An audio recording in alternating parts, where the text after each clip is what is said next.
రాజమహేంద్రవరం జర్నలిస్టుల సంక్షేమం కోసం తాను ఎల్లప్పుడూ కృషి చేస్తానని ఎమ్మెల్యే ఆదిరెడ్డి శ్రీనివాస్ స్పష్టం చేశారు.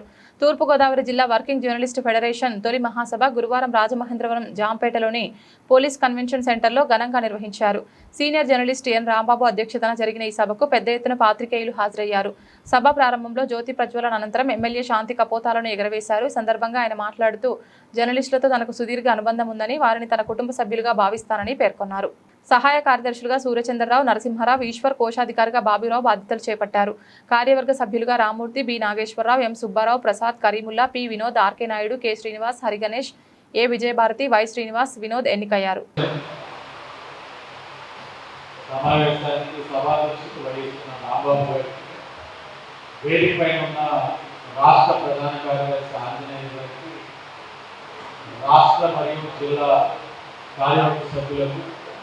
ఇచ్చేసిన ఫెడరేషన్ సభ్యులకు అందరికీ కూడా నమస్కారాలు తెలియజేస్తూ, ఇప్పటికే ఆంజనేయులు గారు రాష్ట్రంలో ఉన్న ఫెడరేషన్ సభ్యులు తాలూకు సమస్యలన్నీ కూడా తెలియజేయడం జరిగింది. ఆ శాఖ మార్చులైన పార్థసారథి గారి దృష్టిలో ఉంచడం కూడా జరిగింది. శాసనసభ్యుడిగా నా వంతుగా మాట సహాయం అయితే తప్పకుండా పార్థసారథి గారికి ఫెడరేషన్ తాలూకు సమస్యలు పరిష్కరించడానికి ఆయన వంతు కృషి చేయమని మాట సాయంగా తప్పకుండా చేరవేస్తానని ఆయనకి తెలియజేస్తూ, ఇది ప్రజాస్వామ్య ప్రభుత్వం. గతంలో ఫెడరేషన్ సభ్యులు వాళ్ళ తాలూకు సమస్యలు చెప్పడానికి ముఖ్యమంత్రి గారికి, గతంలో ముఖ్యమంత్రి గారికి ప్రయత్నం చేయగా జరిగిందో లేదో తెలియదు, కానీ ఆ ముఖ్యమంత్రి గారు అయితే అనునిత్యం మీడియా సాక్షిగా కనబడతారు. కాబట్టి అది ఆయనకి చేరవేయడానికి అనేకమైన పరిస్థితులు మీకు ఎదురవుతాయి. కాబట్టి తప్పకుండా ఆయన పెట్టాలని సంపూర్ణమైన విశ్వాసం ఆలోచించి ఈ తూర్పుగోదావరి జిల్లా పరంగా మరి ముఖ్యంగా నా నియోజకవర్గంలో మీడియా సభ్యుల్ని నా కుటుంబ సభ్యుల కింద ఎప్పుడు భావిస్తూ ఉంటాను.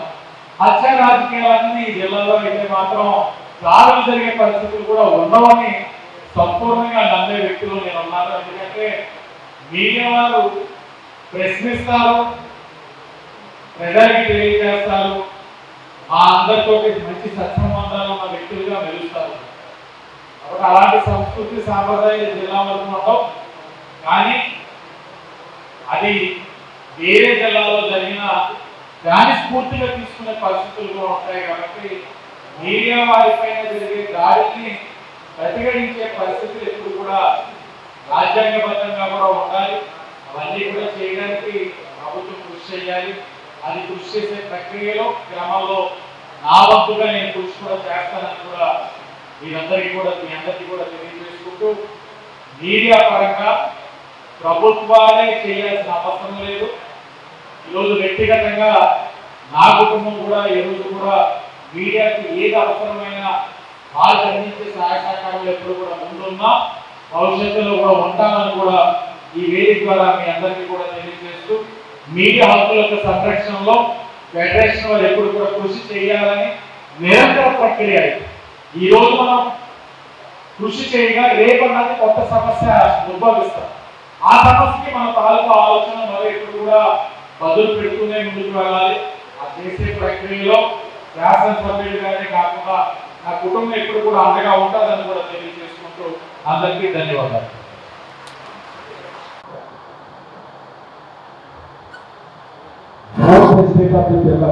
సమాధానం అందించేటువంటి 4వ స్థానంగా జర్నలిస్ట్ ఎలక్ట్రానిక్ మీడియా ఎంత పొలిటికల్ స్పీడ్గా ఉన్నా నేనైతే రోజు రాత్రి 12 అయినా 1 గంటైనా అన్ని పేపర్లు చదివి అప్పుడు కానీ పడుతుంది. ఇంకేంటంటే ఎలక్ట్రానిక్ మీడియా కవర్ చేసి కూడా ప్రింట్ మీడియా కవర్ చేయడం ఏదో కారణంలో ఎక్కడెక్కడ ఉందో అలాంటి సమాజాన్ని జాగృతం చేసేటువంటి బాధ్యతలో మీరందరూ చాలా బాధ్యతమైనటువంటి పాత్ర పోషిస్తున్నారు. అటువంటిది నేను శాసనసభ్యుడిగా 2014-15లో ఉన్నప్పుడు జర్నలిస్టులకి ఒక విధమైనటువంటి సంక్షేమం కలగాలని ప్రెస్ క్లబ్ని అన్ని విధాలా తీర్చిదిద్ది ఆదాయ వనరులు సమకూరేలాగా దానికి విచారంటే వాళ్ళ జర్నలిస్టులకి ఒక బేస్ ఉండాలని చెప్పి రాజధానిలో నేను ఉన్నప్పుడైతే సంపూర్ణంగా ప్రెస్ క్లబ్ తీర్చిదిద్దడం జరిగింది. నేనైతే ఆ రోజుల్లో హౌసింగ్ అయితే జీరో. ప్రతి ఒక్కరికి కూడా ఇప్పుడున్న జర్నలిజంలో నేను 3వ తరం జర్నలిజం చూశాను. నేను ఫస్ట్ తరం జర్నలిజంలో సమాచారం ఆంజనేయ గారి కానించి, వరదా బ్రహ్మానందం గారి కానించి, అలాగే పెద్దవాళ్ళు అందరినీ చూశాను. తదుపరి సమాచారం సుబ్రహ్మణ్యం గారు కానీ, అలాగే గెలవ శ్రీనివాస్ గారు కానీ, అంటే యూనివర్సిటీ రాజులు గెలవ శ్రీనివాస్ గారు సాయంత్రం 6-7 యూనివర్సిటీ వచ్చి అందరూ కూడా ఆ యూనివర్సిటీ కోసం ఎక్కడ చూసేవారు. అంత జర్నలిజం చూశారు. ఇప్పుడున్న జర్నలిజం చూస్తున్నాం. ఇప్పుడున్న జర్నలిజం అయితే మాత్రం జర్నలిస్టులకి ఇంకా సరైనటువంటి న్యాయం జరగాలనేటువంటిది మాత్రం అనుకున్న న్యాయం జరగాలి. ఎందుకంటే చాలా సందర్భాల్లో చూస్తున్నాను. ఇవాళ అన్ని రంగాల్లో అందరికీ పెన్షన్లు ఉన్నాయి. జర్నలిస్టు పెన్షన్ ఉన్నాయని అడుగుతుంటే, రామాను అడుగుతుంటే 18 రాష్ట్రాలు ఉన్నాయి, 20 రాష్ట్రాలు ఉన్నాయి, మన రాష్ట్రం లేదు. కంపల్సరీగా ఏంటంటే సమాజం జాగ్రత్త కావాలన్నా సమాజాన్ని చైతన్యవంతం చేయాలని చాలా కీలక పాత్ర పోషిస్తున్నారు. అటువంటి మీకు పెన్షన్ లేకపోవడం అనేది చాలా ఇబ్బంది. ప్రభుత్వం కొన్ని వేల కోట్లు ఖర్చు పెడుతుంది. దాంట్లో సమాజంలో మీరు పోషించేటువంటి పాత్ర చాలా ప్రముఖమైన పాత్ర. మీరు పాత్రను చూసే ప్రభుత్వాలు కానీ అధికారులు కానీ మేలుకొని తప్పు సరిదిద్దుకున్న సంఘటనలు ఎన్నో ఉన్నాయి. అటువంటి మీకు న్యాయం జరిగేటువంటి విషయంలో భగవంతుని సహకరించి ఎప్పుడైనా అలాంటి మీకు సాయం చేసే అవకాశం దొరికితే తప్పనిసరిగా ఈ జర్నలిజంలో ఎందుకంటే వారు అన్ని రంగాలను అందరికీ న్యాయం జరుగుతుంది. జర్నలిజం రంగంలో వారిని మహాసత్వాలే పెద్దలు చక్కగా చెప్పారు.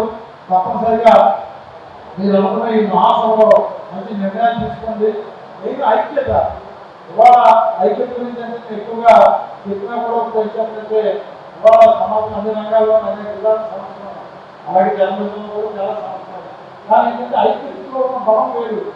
ఆ బలాన్ని భగవంతుడు మీకు ఈ మహాసభ ద్వారా కలిగించాలని, మీలో మీరు అనుకున్నటువంటి సమస్యలన్నీ కూడా తీరాలని చెప్పి కోరుకుంటూ తప్పనిసరిగా మీ మహాసభ యొక్క ఆశయ ఉద్దేశం నెరవేరాలని చెప్పి సంపూర్ణంగా నేను మీకు నిన్ను మనసు ఆశిస్తూ తెలియజేస్తూ సెలవు తీసుకుంటాం. నమస్కారం. బలమైన శక్తులు పనిచేసేది ఫోన్ చేసి కూడా చెప్పారో లేదన్నా నన్ను వెళ్ళొద్దామని అయిపోయినా కొంతమంది మిత్రులు చెప్పినట్టుగా నాకు ఫోన్ వచ్చింది ఏమనుకోద్దు రాకపోతుంది.